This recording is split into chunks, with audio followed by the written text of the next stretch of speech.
ഞങ്ങളുടെ ബ്രാഞ്ചുകൾ തൃശൂർ, വടക്കഞ്ചേരി, ആലത്തൂർ, അത്തിപ്പറ്റ, ഒറ്റപ്പാലം, പട്ടാമ്പി.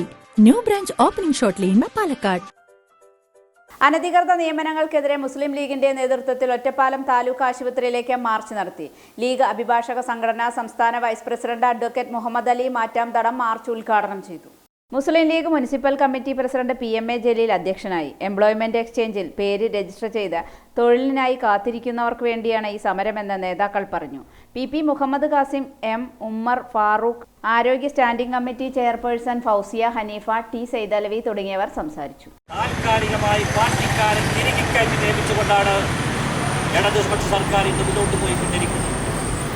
നമുക്കറിയാം, ഇവിടെ സർക്കാരിന് റിപ്പോർട്ട് ചെയ്യപ്പെടാത്ത, PSCക്ക് റിപ്പോർട്ട് ചെയ്യപ്പെടാത്ത സ്ഥിരമൊഴിവുകളും താൽക്കാലിക ഒഴിവുകളും ഇവിടെ നികത്തുന്നത് എംപ്ലോയ്മെന്റ് എക്സ്ചേഞ്ചിൽ പേര് രജിസ്റ്റർ ചെയ്ത ആളുകളെ ഉപയോഗിച്ചുകൊണ്ടാണ്. ഉദ്യോഗാർത്ഥികളെ ലിസ്റ്റ് ചെയ്തുകൊണ്ടാണ്, അവരുടെ സീനിയോറിറ്റി അനുസരിച്ച് ലിസ്റ്റ് ചെയ്ത് അവരെ റിപ്പോർട്ട് ചെയ്ത് അവരെ അഭിമുഖത്തിന് വിളിച്ചുകൊണ്ടാണ് താൽക്കാലിക നിയമനങ്ങളും PSCക്ക് റിപ്പോർട്ട് ചെയ്യാത്ത നിയമനങ്ങളും രാജ്യത്ത് കേരളക്കരയിൽ നടത്തുന്നത്. പക്ഷേ CPM ഭരിക്കുമ്പോൾ ആ നിയമം ഇവിടെ നടപ്പില്ല.